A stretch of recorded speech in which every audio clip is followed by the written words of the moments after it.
Então, boa noite, gente. Mais uma semana de aula, né? Vocês já sabem que a gente já está na 7ª semana, se não me engano.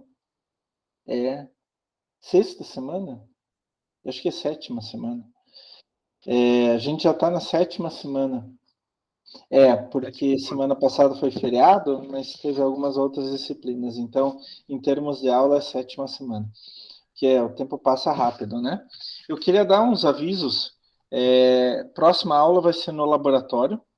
Então a gente vai no laboratório vai fazer uma pequena prática ali, mas bem simplesinha, assim, mais para a gente trabalhar essa percepção. Vamos falar sobre floema e xilema.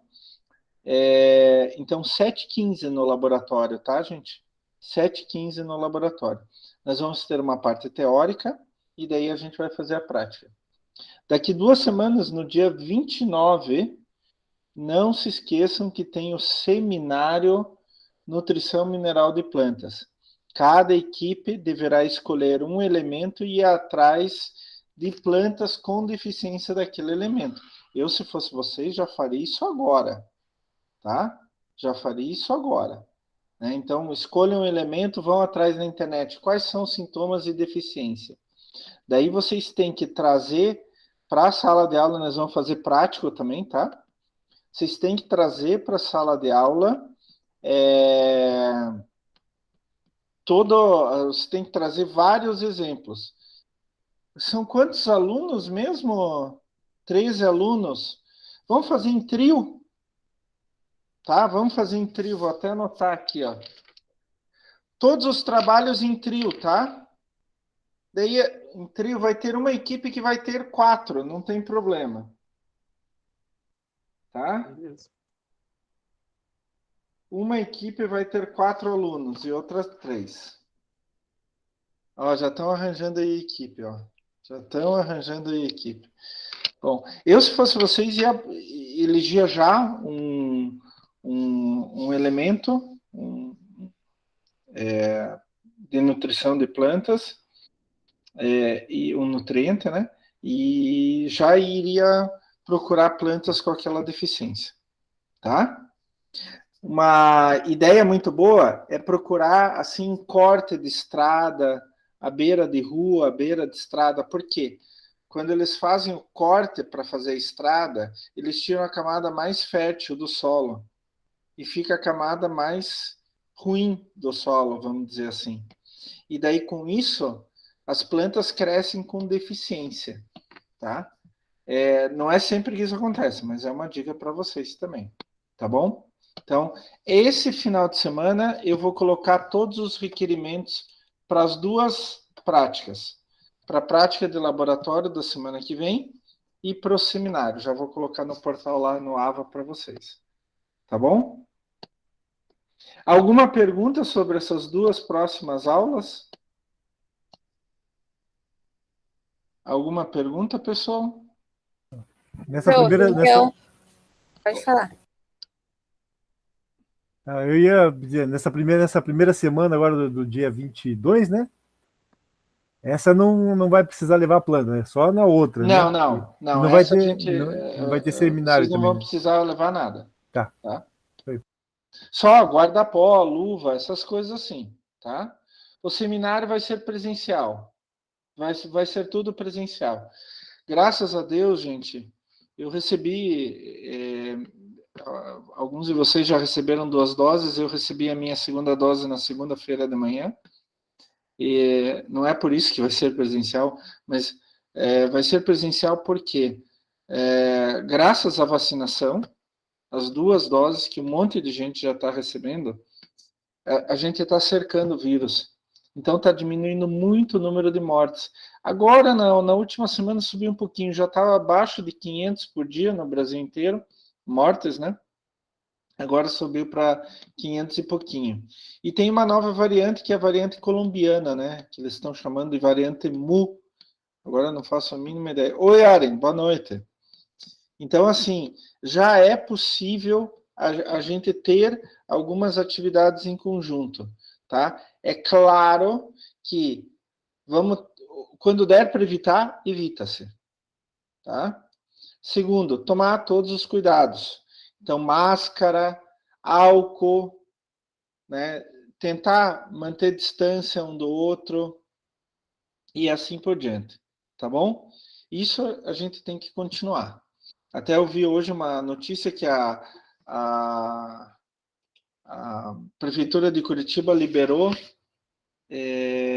reuniões com até 1.000 pessoas aqui em Curitiba. Eu não sei quais são essas condições, mas liberou. Então, provavelmente já deve estar liberando daqui a pouco público em jogo de futebol, essas coisas assim, tá? Principalmente para ver o Coxa, né? Porque para ver o Atlético também não vale muito a pena, né? Respeita, prof. Aí não. O Coxa está em primeiro, né? Loren, eu tenho que aproveitar, não é sempre que o Coxa está em primeiro em alguma coisa, Loren. Oi, Samanta, Verdade, tudo bem? prof. Boa noite, prof. Não é sempre que o Coxa está em primeiro, tem que aproveitar, né? Porque isso são raríssimas ocasiões, né? Então vamos lá. Deixa eu aproveitar, poxa. Mas o Atlético ganhou ontem do Santos, eliminou o Santos na Copa do Brasil, viu? Graças a Deus, inclusive. Tá caindo pelas tabelas do Brasileirão lá, mas na Copa do Brasil ainda está lá. Bom, vamos lá, vamos continuar, gente. Então, nosso assunto hoje é fisiologia de estômatos. Na verdade, vocês já viram em anatomia vegetal estômato, né? Vocês já viram? Já. Então, na Sim. verdade, fale, Loren. Sim, a gente viu. Foi uma das aulas que mais me marcou, na verdade. A gente viu com a Dani. É mesmo? Por quê? Ah, é mais a minha parte espiritual mesmo, com relação aos estômatos. Eu nunca fui muito fã, na verdade, de botânica, mas foi numa aula que eu tive com a Dani, onde ela mostrou os estômatos e explicou pra gente a função dele e tudo mais. E eu fiquei completamente apaixonada. Eu fiquei, cara, se Deus se importa com a respiração da folha, não vai se importar comigo. Então, por isso que eu gosto muito. É interessante como a natureza vai desenvolvendo caminhos, né? E, e a exatidão desses caminhos, o detalhamento desses caminhos, né? Eu fico assim muito impressionado sempre quando eu aprendo algo novo, vejo algo novo, descubro algo novo, porque assim, o nível que se chegou, a gente pensa que as coisas são muito simples, mas na verdade não são muito simples, elas são extremamente complexas, né? Bom, então vamos lá, eu vou compartilhar aqui a nossa aula. Eu acho que vocês não vão ter muito mais coisa do que vocês já tiveram, porque se a Dani já falou do funcionamento dos estômatos, na aula de anatomia vegetal, a gente só vai ver uma outra coisa diferente, vocês vão relembrar bastante. A anatomia do estômago eu vou falar bem pouco. Eu vou me preocupar mais como funcionam, quais são os fatores que afetam a abertura e fechamento dos estômatos, né? Então vamos lá, eu vou compartilhar agora aqui deixa eu pegar minha mesa digitalizadora. Já estava esquecendo. E pegar a aula de fisiologia vegetal. Acho que agora vai aparecer para vocês. Gente, está aparecendo para vocês? Tá. Uhum. Tá, prof. Ótimo. Então vamos lá, deixa eu pegar minha caneta aqui. Vamos ver se aparece. Aparece. Só vou colocar no vermelho, que é a cor que a gente mais consegue diferenciar, né? Então vamos lá, semana 7 já, nós vamos falar então sobre a fisiologia dos estômatos, né? Bom, a gente já discutiu aqui em sala de aula, e a Dani com certeza discutiu em anatomia vegetal, né? Obviamente, os estômatos são estruturas extremamente importantes, são estruturas básicas, né? Que elas servem tanto para o processo de fotossíntese quanto para o processo de transpiração. Então, fotossíntese, quando ela trabalha com a absorção e liberação de gases, o CO2 no caso, e a transpiração é com água, né? Então, ela é extremamente importante para esses dois processos. E são dois processos que a fotossíntese a gente ainda não viu, mas a transpiração a gente viu. Então, vocês sabem que são dois processos muito importantes. Os estômatos aparecem em todo o reino vegetal, menos algas. Ah, professor, alga não é vegetal. Eu sei que alga não é vegetal, gente. Mas por que eu estou citando isso? Porque as algas são verdes, né? Então, algumas vezes as pessoas podem meio que confundir. Ah, mas se é verde tem estômato. Não, não é bem assim, né? E olha que legal, a gente está acostumado com estômato na folha, né? Poxa vida, a gente, quando está no colégio, aprende, o estômato está na folha, o estômato está na folha. E realmente, a grande maioria dos estômatos está na folha. Mas vocês sabiam que em algumas plantas, no caule herbáceo, tem estômato? Em pecíolos que liga a folha ao tronco tem estômatos. Em alguns frutos, como feijão, ervilha, banana, pepino, também tem estômato. Olha só que legal. É claro que a maior parte dos estômatos está na folha, né? E raízes não têm estômatos, né? A não ser que alguém prove o contrário. É interessante porque em cada ocasião, em cada espécie, em cada arquitetura, em cada ponto da planta, vai variar o número de estômatos por unidade de área. Então, em alguns lugares vai ter mais estômato, em outros lugares menos. A mesma coisa ocorre com o tamanho dos estômatos, com a dimensão que os estômatos tomam, né? Então, isso pode variar com uma série de fatores ambientais. Por exemplo, folhas que estão expostas ao sol, que tem mais exposição ao sol, tem mais estômago. Folhas que estão na parte mais alta da planta, tem mais estômago. É claro que existem exceções para tudo, tá? Uma folha que está, dependendo da espécie, uma folha que está um pouco mais na sombra também pode ter mais estômatos. Então, ela usou um outro caminho adaptativo para ter mais estômatos. Mas isso é o que normalmente acontece entre as plantas. E os estômatos são muito pequenos, né? 4 a 12 microns de largura e 10 a 40 microns de comprimento. Normalmente, o estômato tem 100 micros quadrados. Então, se você pega 100 microns quadrados, é como se pegasse um quadradinho de 10 microns por 10 microns, né? Então, vamos pegar aqui assim, deixa eu pegar, ó.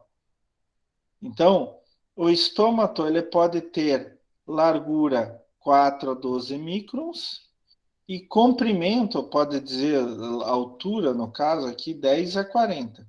E 100 micros quadrados, quando ele está aberto, significa que ele seria, por exemplo, 10 por 10, em torno disso. 10 vezes 10, 100. Quando ele está aberto, tá? A gente chega assim a pontos de algumas, a grande maioria das plantas, normalmente, elas têm 10 mil estômatos por centímetro quadrado de folha. Olha só, eles são tão pequenos que em 1 centímetro quadrado eu posso encontrar 10 mil estômatos. Agora, quando eu penso em cactáceas, só em torno de 1.000 estômatos por centímetro quadrado. Agora eu quero interromper aqui. Eu quero interromper e olhar para vocês aqui. Eu quero que vocês pensem. Por que numa planta normal eu chego a ter 10 mil estômatos por centímetro quadrado e em uma cactácea 1.000 estômatos por centímetro quadrado? Sargento Mussi, por favor. Vou tentar, professor. À vontade. Princípio porque as cactáceas elas são uma planta mais da caatinga, tal, ela precisa acumular mais água, né? Então ela tem menos estômatos, né? Para perder, para transpirar menos, né? Ótimo, é isso daí. O que ele acabou de fazer? Ele acabou de pegar uma informação e juntar com outra. Ele pensou assim, mas eu não sei se você fez esse tipo de raciocínio, mas inconscientemente você fez. Eu tenho certeza absoluta. Conscientemente eu não sei, mas inconsciente com certeza você fez. É sério, isso é algo que a gente vai desenvolvendo ao longo do tempo. Pegou duas informações. Opa, mas essa informação aqui parece com essa. Vou juntar. Eu vou contar uma historinha para vocês, as historinhas do professor Klaus, né? Vocês devem estar de saco cheio já dessas historinhas. Mas tem uma historinha que eu nunca mais esqueço. Eu estava lá no primeiro ano do ensino médio. Daí a professora de inglês foi começar a falar da bandeira americana. E daí, ela era uma professora autona, acho que em 90, uma cara de braba, gente. Cara larga, assim, a gente tinha medo dela. A gente tinha medo. Fala uma coisa errada lá e pá, em você, assim, né? Mas, excelente professora. Ela que ensinava pra gente falar teacher. Então, ela dizia assim, titia. Agora falei teacher. Né? Daí eu aprendi. Senão eu estaria falando teacher até hoje. Bom, vamos lá. O que ela falou? Ela perguntou assim, gente, vocês sabem por que a bandeira americana tem 13 listras? E a turma inteira ficou sem falar nada. A gente já tinha medo dela. A gente ficou sem falar nada. Daí ela estava de costas para a gente, escrevendo algo no quadro, daí eu disse, professora, por causa das 13 colônias originais? Ela virou para a turma assim, com cara, quem que falou isso? Eu, professora. Eu pensei que eu ia apanhar ali. Ela falou assim, você foi o primeiro em toda a minha carreira que respondeu isso certo. Mas o que o Klaus fez? O Klaus nunca tinha ouvido falar disso daí. O Klaus ligou 2 números. 13 colônias, acho que não eram 13. O número de colônias originais lá com o número de listas da bandeira. É o mesmo número. Eu vou riscar. Eu liguei uma informação com outra. E é assim que a gente deve começar a fazer. É assim que funciona a ciência, por exemplo. A gente liga uma informação com outra. Quais são mais... que se juntam melhor, que combinam melhor, né? Isso vocês têm que começar a fazer bastante. Comece a fazer esse exercício, é bem legal, né? Teve outro caso também, eu me lembro quando eu estava no cursinho, professor de ótica, falando assim, você tem um espelho, daí pega uma vela, né? Quando você afasta a vela, né, a vela vai ficando cada vez menor. Quando você aproxima a vela vai ficando cada vez maior. Daí ele perguntou assim, e qual é o momento em que a vela tem o mesmo tamanho da imagem do espelho? Eu pensei assim, eu vou chutar, né? Tinha 300 alunos na sala de aula. Professor, quando a vela está encostada no espelho, daí a imagem da vela tem o mesmo tamanho da vela. Não é óbvio? O professor também olhou assim, olhou. Você está certo. São coisas que a gente tem que... O Klaus também não sabia disso. O que o Klaus fez? Uma associação de ideias. Parecia ser lógico. Vai que é lógico de verdade, né? É assim que a gente faz na ciência. Então, parabéns, você fez uma associação de ideias corretíssima. Por que os cactos têm menos estômatos? Porque eles não podem perder tanta água. O estômago abre, perde água, e daí o cactus fica sem água, em um ambiente que já chove pouco. Então ele vai ter menos estômatos por natureza. É normal isso. Isso que eu quero que vocês entendam. Essas coisas vocês têm que começar a pensar. E em algumas árvores decíduas, né, aquelas que perdem folha em alguma época do ano, alguma época da vida, chega a ter até 100 mil estômatos por centímetro quadrado. Então, quando o estômago está nas duas faces da folha, ele se chama anfiestomático, ou é uma disposição anfiestomática. Anfi é a mesma coisa que ambos, dois. Quando ele está na face inferior da folha, quer dizer, na face abaxial, é hipoestomático. É uma disposição hipoestomática. E isso a maioria das plantas tem, ou é anfiestomática. Agora, quando ele está só na face superior, adaxial, é epiestomático. E daí é o caso principalmente das plantas aquáticas. Tá? E assim, vocês já conhecem então o estômato? Sejam apresentados ao estômato, né? Então, aqui eu tenho duas células guardas, uma ao lado da outra, elas têm um formato diferente em relação às outras células, né? Daí eu tenho, em volta das células guarda, eu tenho as chamadas células subsidiárias. Elas fazem parte da estrutura que vai dar sustentação ao estômago, vai ajudar a fazer funcionar o estômago. Então, essas são as células subsidiárias, tá? E a parte do meio do estômago é o ostíolo, né? Que é a abertura. Quando o estômago está aberto, é a abertura onde que vai haver troca de gases, troca de água e assim por diante. Daí é chamado o ostíolo. Tá? Os estômatos são as únicas células da epiderme da planta que possuem cloroplastos. Já vou mostrar isso para vocês. Ó, aqui dá para ver, mas eu vou mostrar um outro desenho maior. Eles são em menor, são menores, mas em maior número do que o mesófilo. Os cloroplastos são células ricas em amido e têm um maior número de mitocôndrias, tá? Eles também possuem enzimas como ATPases, fosforilases, peroxidases. Inclusive, isso vai auxiliar, por exemplo, na bomba de potássio, que ajuda a abertura e fechamento do estômago e assim por diante. Normalmente, os estômatos, as células do estômago são resistentes à desidratação, mesmo porque são elas que regulam a perda de água. E olha, só para vocês terem uma ideia, a área total dos estômatos, quando abertos, porque a formação do estilo aumenta muito a área, chega a render 0,5 até 2% da área total da folha. Olha só a importância dos estômatos. Então, aqui, olha, pessoal, deixa eu pegar minha caneta aqui de volta. Então, aqui eu tenho as células guarda, né? Essas que estão em volta aqui, né? São células guardas. Aqui no meio, o estilo. Em volta das células guarda, em toda a volta das células guarda, eu tenho uma parede um pouco mais espessada, tá?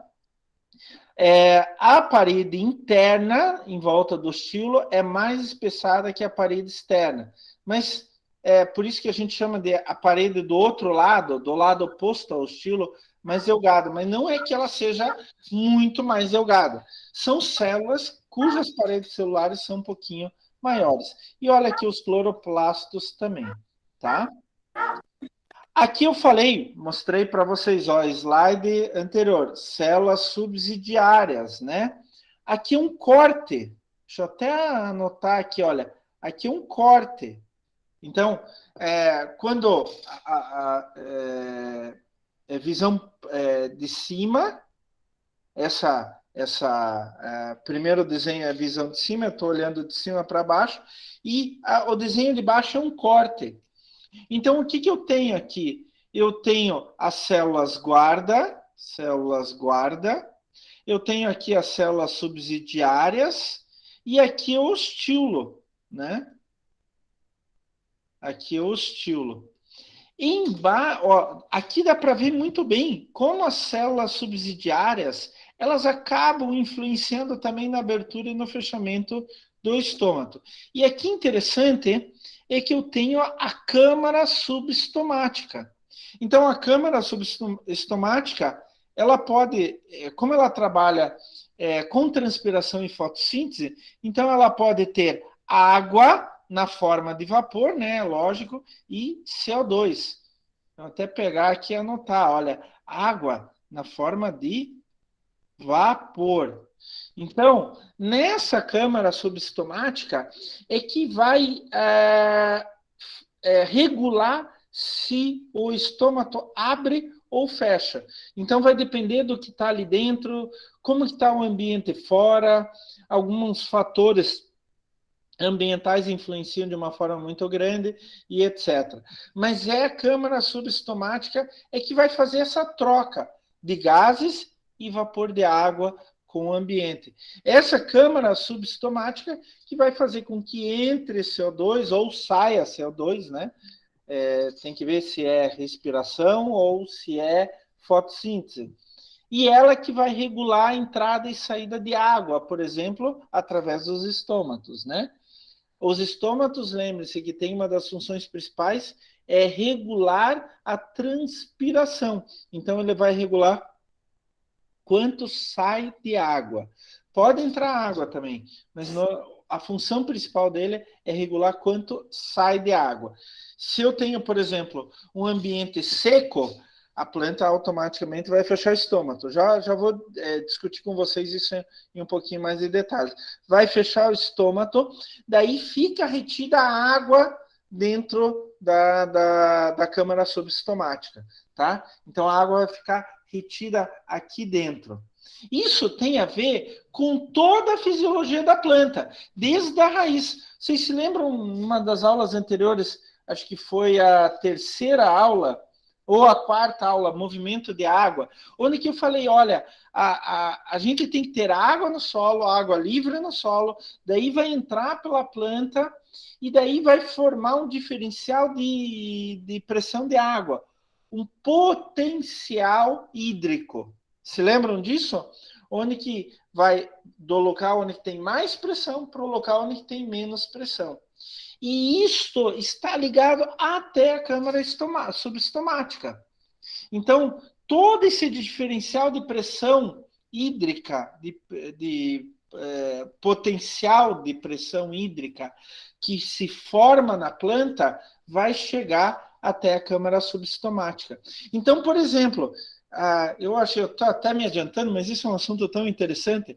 Se eu tenho pouca água no solo, a planta não consegue retirar água, não forma esse diferencial de pressão hídrica, o potencial hídrico, e não consegue mandar água. Não chega água na câmara subestomática, o estômago vai fechar.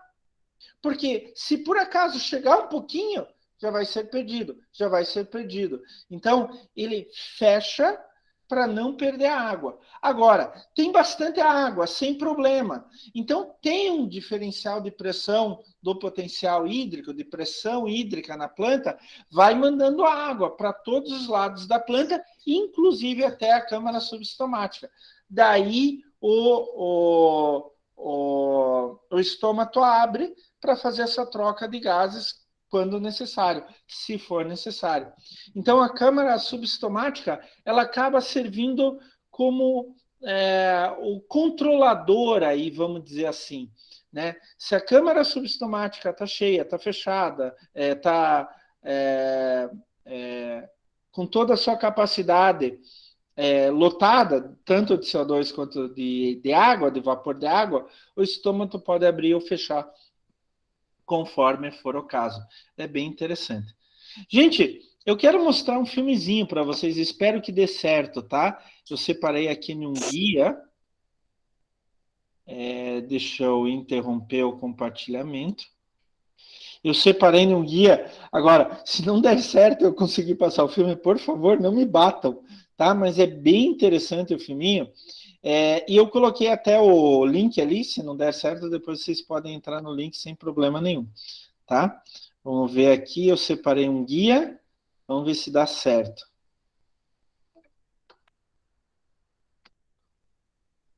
Deve estar entrando. Vocês estão vendo? Vocês estão vendo a página do YouTube? Eu não tô vendo. Não. Então não deu certo. Deixa eu voltar aqui. Aonde que eu estava? Aqui. Ocorreu um erro. Deixa eu tentar de novo.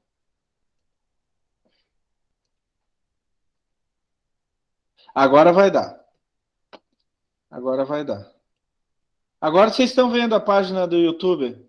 Sim. Tá. Estão vendo que eu aumentei a tela? Sim. Tá, ótimo. Aham. Então eu vou passar aqui, olha. Prestem atenção, ele é bem curtinho, 1 minuto, só para vocês darem uma olhada. This begonia plant, like most land plants, has more stomata on the underside of its leaves than on the top.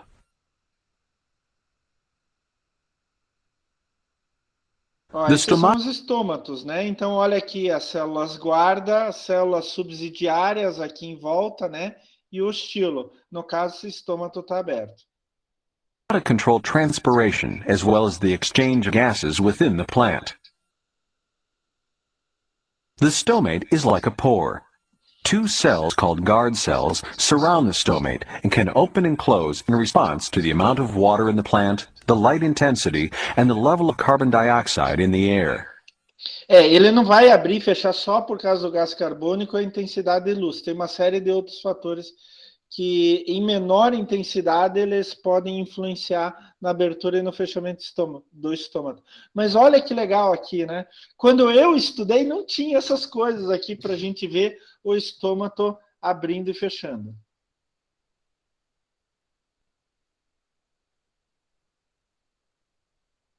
Behind the stomata are air spaces that are saturated with water. Olha aqui, essa é a câmara subestomática. Então, aqui está o estômago e aqui a câmara subestomática. Então, no caso, aqui ela está com água, né? Daí ela vai abrir e fechar o estômago para liberar ou não a água. A continuous chain of water molecules runs from the cells of the root hairs to these air spaces in the leaf, which form a link with the stomatal pores. Como eu falei para vocês, o que acontece? A água que está no solo, ela forma um diferencial de pressão hídrica, de potencial hídrico, e vai sendo jogado para toda a planta, inclusive até a câmara subestomática.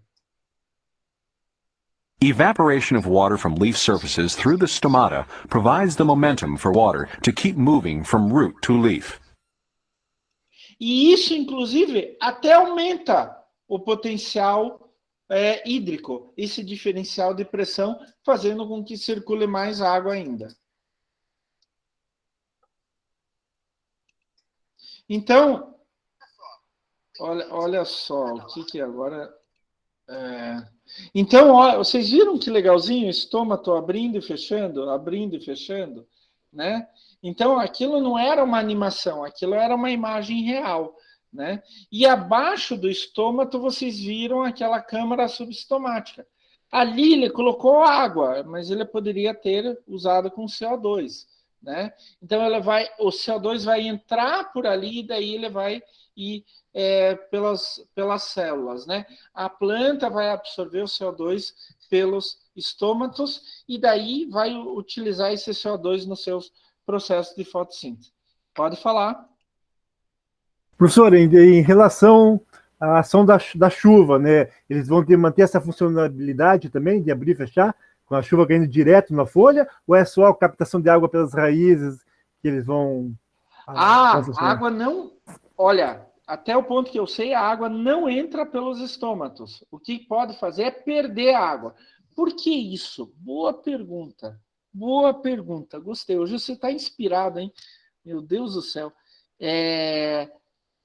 Porque a câmara subestomática ela só trabalha com vapor de água. Não é com água líquida. E quando a chuva cai, ela está na forma líquida. Inclusive, agora acabou de começar uma chuva bem forte aqui em casa. Não sei se aí para vocês está chovendo. Espero que nenhum cachorro meu morra afogado ou alguma coisa assim. Mas vamos lá. A câmara subestomática ela só trabalha com vapor de água. Ela não trabalha com água líquida. Porque a água líquida não teria como sair do estômago. Entendeu? Talvez... não teria, é muito mais difícil. Esse trânsito com a água líquida pelo estômago provavelmente não daria certo. Mesmo porque as gotas de água são bem maiores do que a abertura, o estilo do estômago. Então não entraria, tá? Então, por mais que chova, não vai entrar água pelos estômatos. Agora, o CO2 entra, porque ele é um gás. O vapor de água também entra, porque ele está na forma gasosa. Não é um gás, mas está na forma gasosa. tá? Então, essa é a diferença. Bem legal isso, né? Deixa eu voltar aqui para a nossa aula, que a gente ainda tem algumas coisas para mostrar para vocês. Bom, continuando aqui. Então, o que acontece? Se eu conseguir. Existem dois grandes mecanismos para abertura e fechamento do estômago. O primeiro mecanismo, a gente chama mecanismo hidroativo. Aliás, gente, os dois são hidroativos, tá? Mas esse, vamos dizer assim, é baseado só nesse princípio, nesse mecanismo. Então, o que acontece? Quando entra água nas células guarda, aqui são as células guarda, tá? A célula vai inchando. Quando ela incha, ela vai ficando maior e daí ela vai se moldando. Ela já tem um formato diferente. Então, quando ela incha, ela vai se moldando e daí ela vai encurvando, digamos assim, fazendo esse movimento. E no meio, aqui no meio, daí ela forma o estilo. Quando daí a célula perde a água, ela murcha. Então aqui ela perdeu a água, daí ela murcha, o estômago fecha. O segundo mecanismo que a gente tem é o mecanismo fotoativo, né? Isso, foto, luz. Então, ele é ativado conforme a luz. O que significa isso? Que durante o dia, as células guarda realizam fotossíntese. Entra água nas células, a célula incha e o estômago abre. À noite, há perda de água na célula. A célula murcha e o estômago fecha. Então, esse é o 1 e esse é o 2. Então, aqui é o 1 e aqui é o 2. Né? Mas, qual que é a diferença? Os dois são mecanismos hidroativos. Na célula guarda, o que faz abrir e fechar é a água, a presença de água ou não. Entrou água na célula, ela incha e ela vai deformando, até que abre o estilo entre as duas células. Tá? Saiu a água das células, ela murcha e volta ao estado natural dela. Digamos assim, o estado natural da água é a célula murcha. Então ela fica, o estômago fica fechado. O estado não natural dela é a célula inchada com água. Daí o estômago abre. Mas, professor, se o senhor está dizendo que no mecanismo fotoativo entra água na célula, ela incha e abre o estômago, então é a mesma coisa que o anterior, hidroativo. Aqui tem uma pequena diferença. A base é a mesma, sem dúvida nenhuma. Mas o que acontece? Quando a planta detecta luz, o dia, isso significa que ela vai fazer fotossíntese.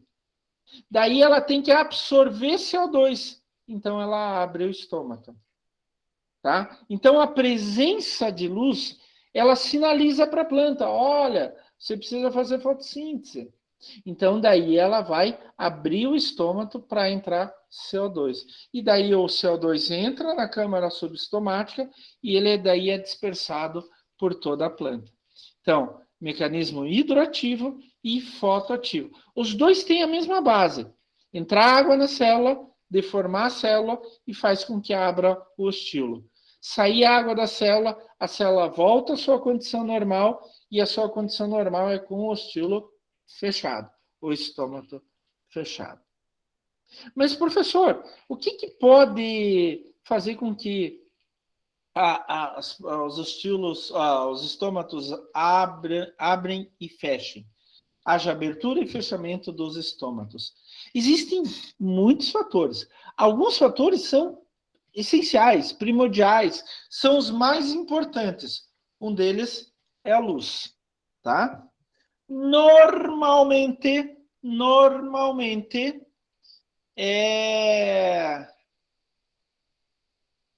não tem luz, fecha o estômago. A falta de luz sinaliza, olha, eu não vou fazer fotossíntese.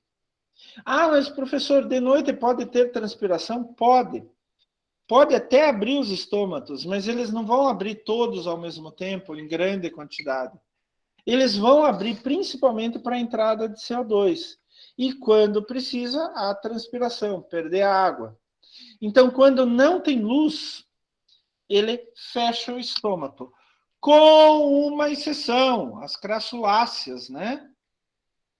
Plantas com metabolismo ácido crassuláceo. Eles abrem à noite e fecham durante o dia. Por quê? Para economia de água e proteção contra secação. Tá? Então, para elas não perderem tanta água, elas abrem à noite e fecham durante o dia. Por quê? Se abrir durante o dia, com o aumento da temperatura, vai perder água. Tá? Quando tem luz, eles precisam mais ou menos 15 a 60 minutos para se abrirem totalmente, todos os estômatos. E olha, com 1 a 2% de luz solar, quer dizer, 500 a 3.000 lux, já abre os estômatos. Agora, quando anoitece, quando não tem mais luz, o fechamento é muito rápido. E alguns trabalhos mostram que a luz azul é mais eficiente na abertura. E agora eu quero perguntar para vocês de novo. Vamos lá. E daí, professor? Grande coisa que a luz azul é mais eficiente na abertura dos estômatos. É isso mesmo? Isso pode significar alguma coisa para a gente, por exemplo?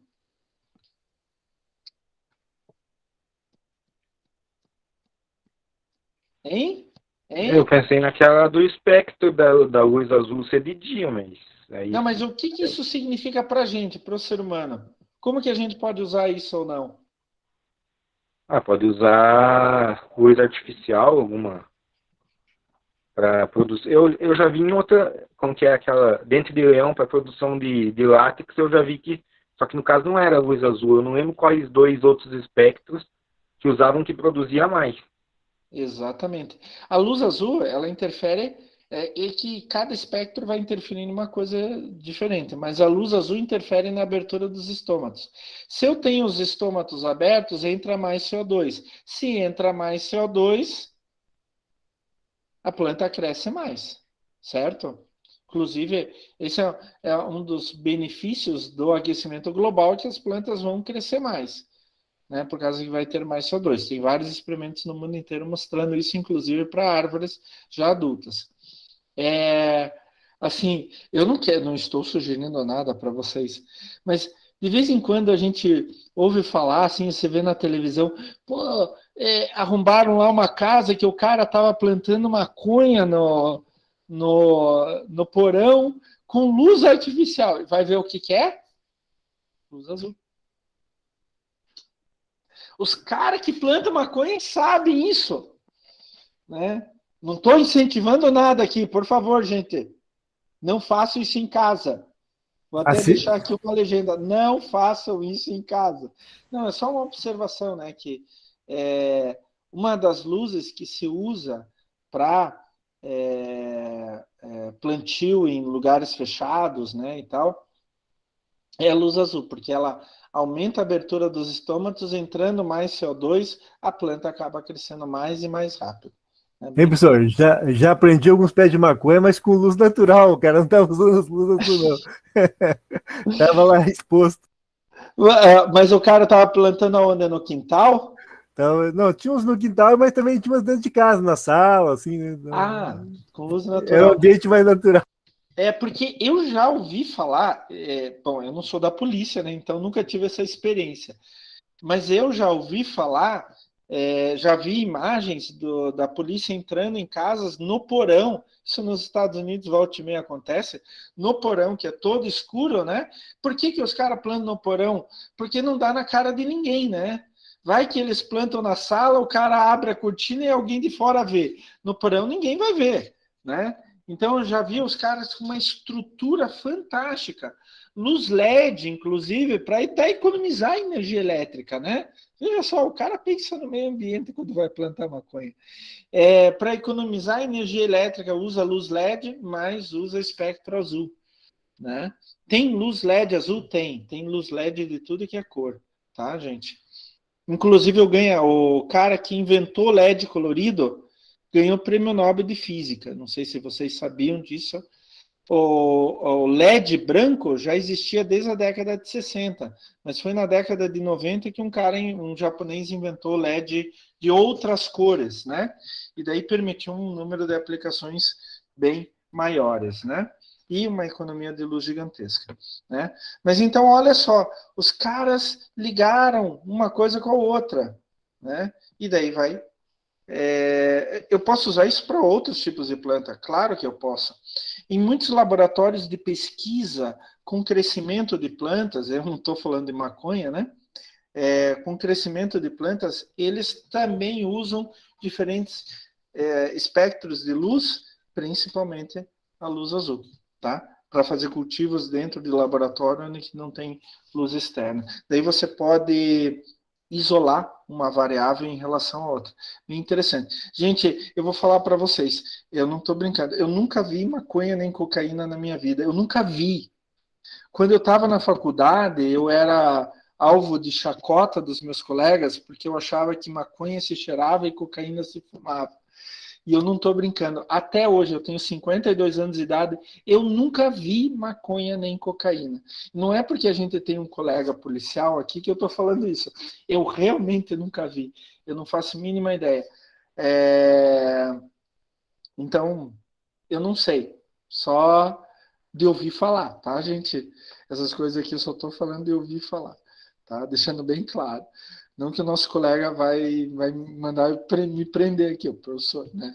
Eu nunca vi maconha, cocaína, etc. Nunca fumei, nunca cheirei, nunca nada, tá? Ficou claro, sargento? Tá bom, obrigado. Vamos continuar.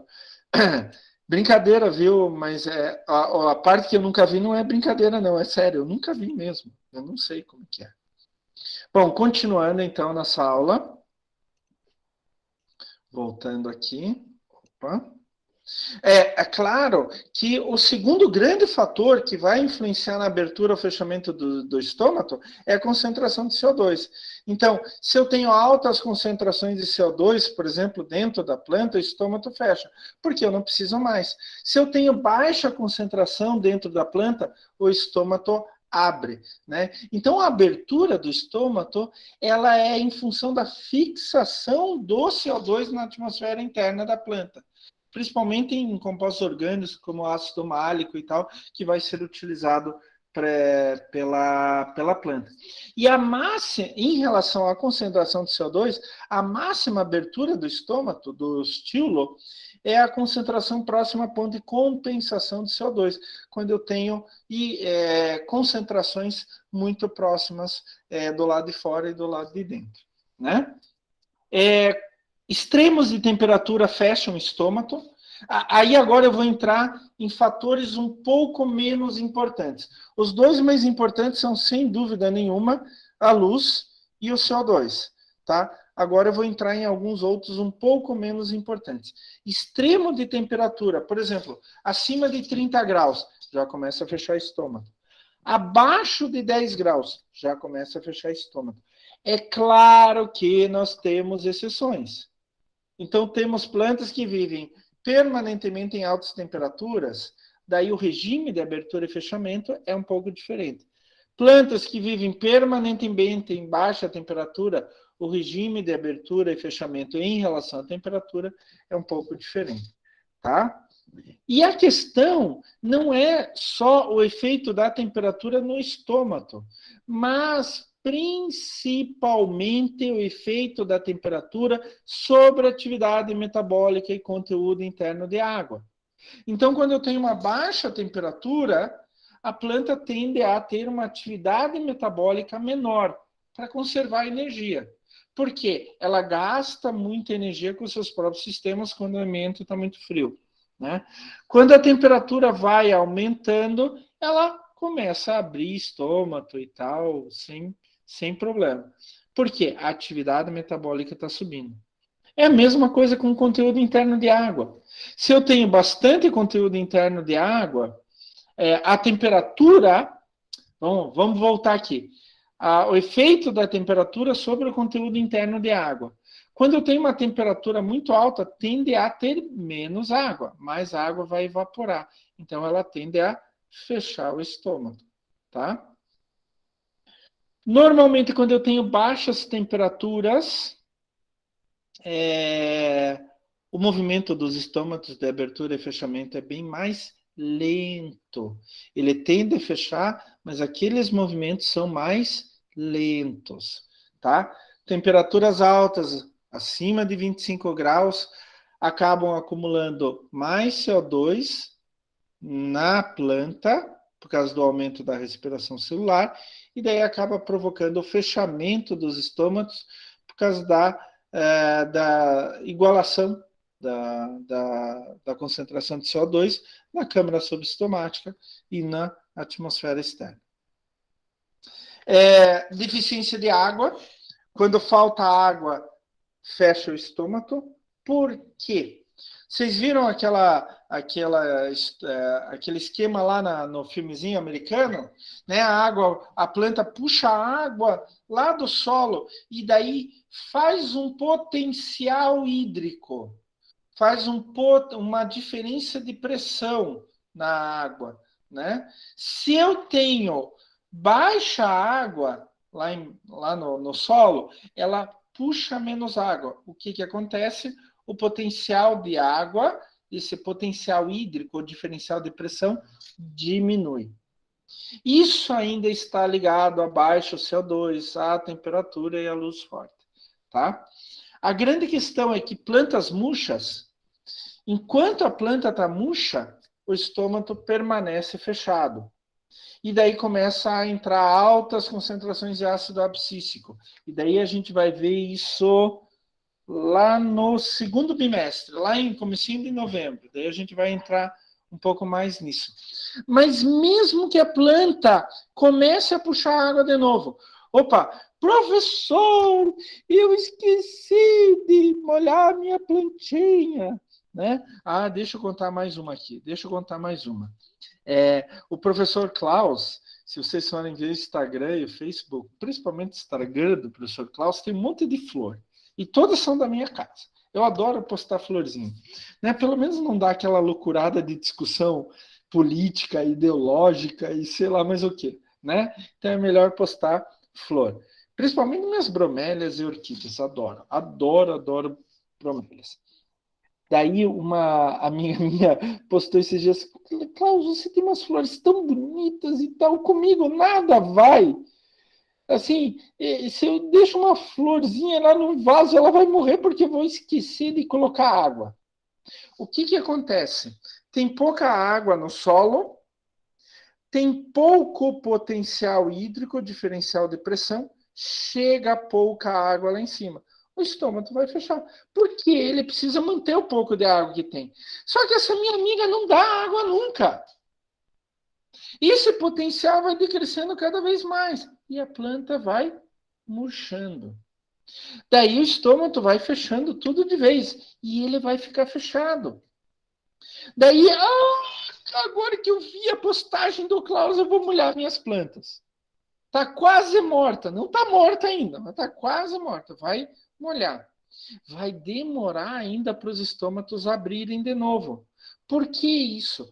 Até formar esse diferencial de pressão, esse potencial hídrico vai demorar.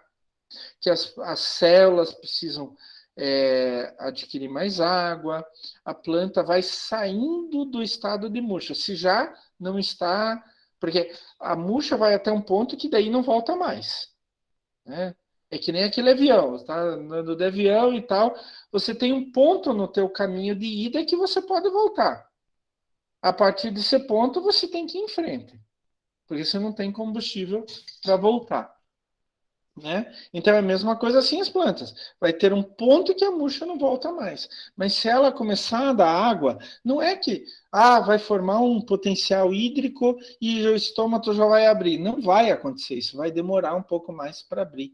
Então ele precisa primeiro formar um potencial hídrico normal, ideal. E para isso ele vai primeiro jogar água para todas as células, para elas tentarem se recuperar, pelo menos algumas dessas, e daí ele vai começar a abrir estômago. Continuando aqui. Daqui a pouco vai agora aparecer para vocês. É claro que umidade do ar, né? Então, o estômato fecha quando aumenta a diferença de concentração de água entre a folha e o ar, tanto para um lado quanto para outro. E acaba que os estômatos são grandes sensores para a variação de concentração de vapor de água no ambiente. E por último, a gente já está terminando a aula, que daqui a pouco vocês vão ter palestra, ventos. O vento ele age sobre a camada limite da folha e daí vai trabalhar a transpiração, o balanço hídrico, a variação de saturação do ar. E se for vento mais quente, vai ter um efeito. Se for vento mais frio, vai ter outro efeito. Tá? E tem um nutriente que também vai trabalhar na abertura e no fechamento dos estômatos. É o potássio, o K+. Vou pegar aqui minha caneta. O potássio, o K+, através da famosa bomba de potássio. A bomba de potássio é um mecanismo fisiológico que existem vários tipos de células diferentes, né? Então, a célula guarda, aquela em volta, né, que faz o estilo, né, que abre ou fecha o estilo, ela, para fazer a abertura estomática, ela acaba aumentando a pressão osmótica. E daí, como que eu vou explicar isso para você? Ela aumenta a pressão osmótica e reduz o potencial osmótico. Isso faz com que se concentre elementos ali, né?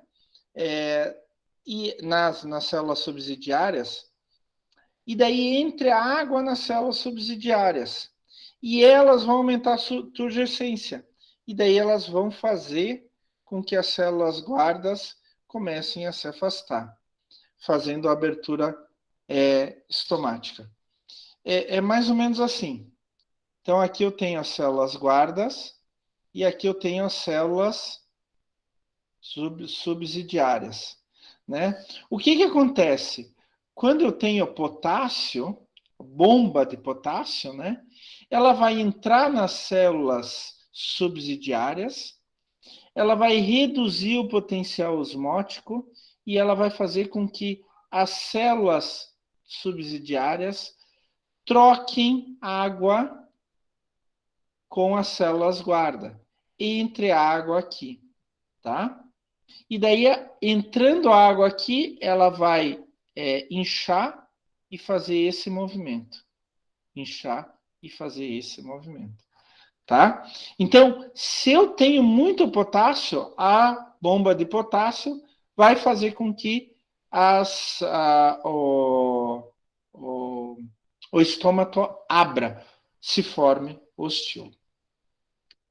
O estado hídrico da planta também é importante, é óbvio, a gente já está falando disso faz tempo, desde o começo da aula. Quando reduz o conteúdo de água da planta, o estômago fecha. Por quê? Para não perder água. Na câmara subestomática vai ficar vapor de água. Se ele abrir, ele vai perder esse vapor de água. Então, daí vai piorar o estado hídrico da planta. E, finalmente, idade da folha. E daí, assim, ó, quanto mais idade, eu tenho menos resistência estomática, então o controle estomático fica mais eficiente. Como que eu vou explicar isso para vocês? Assim, quando a gente fica muito velho, a gente não pode ter problema de incontinência urinária, por exemplo? Não pode. A gente não controla mais aquela atividade. É mais ou menos isso que acontece com a planta. Então, quanto mais velha a folha, quanto mais velho o ser humano, mais deficiências a gente tem na nossa fisiologia. Nossa fisiologia não funciona mais da mesma forma. E daí ela vai perdendo o controle sobre o estômago, a abertura e fechamento. Então, ela pode abrir na hora que teria que fechar e ela pode fechar na hora que teria que abrir. Um controle ainda tem. Claro que tem. né? Incontinência urinária no ser humano mais velho não é absoluta. Algum controle você tem. Agora, a pessoa tem, mas ela pode ter acidentes em momentos inoportunos. Isso que acontece quando uma folha tem mais idade, os estômatos são mais velhos, começa a perder o controle sobre a abertura e fechamento. São o quê? 8h20? Dá um tempo de vocês irem no banheiro. 8h20 certinho, viu? Olha só. Dá um tempo de vocês irem no banheiro e começarem a assistir a outra palestra. Alguma pergunta, alguma dúvida, meus queridos aluninhos? Algum problema a ser resolvido? Professor, eu queria fazer uma pergunta mais relacionada ao nosso laboratório da próxima semana. Eu induzindo a planta com um mineral lá, quanto tempo começa a ver essa carência, essa deficiência na planta? Não vai mais dar tempo. Depende da planta, né? Algumas plantas de ciclo muito curto... Capim, por exemplo. Precisam menos tempo. Hã? Capim, por exemplo. Ah, não. Isso vai Não? levar pelo menos 1 mês, 2 meses. Não adianta. É, melhor achar a bicha mesmo. Tem que ir procurando, tem que ir procurando. Eu vou dar as normativas para vocês, tá bom? Mas vão procurando, tá? Mais dúvidas, mais perguntas, gente? Tudo susto, professor. Agradeço a presença de vocês, gente.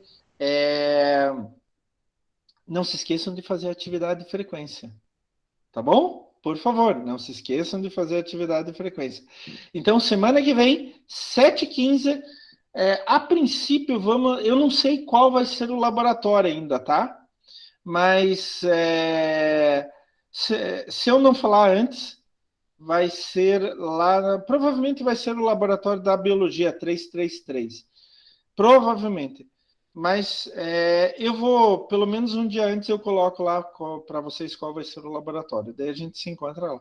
Ou vai ser o 333, ou vai ser lá em cima, no 5º andar, perto ali do laboratório dos laboratoristas. Tá bom? Gente, boa palestra para vocês e aproveitem essa palestra, hein? Aproveitem essa palestra. Assistam, de verdade. Vai ser muito boa, com certeza. Tchau, tchau, pessoal. Até semana que vem lá no laboratório. Tchau, tchau. Tchau, prof. Até semana que vem. Prof, eu já te mando o documento lá. Tá, tô esperando, Lori. Tchau, tchau. Tchau. É o Júnior aqui.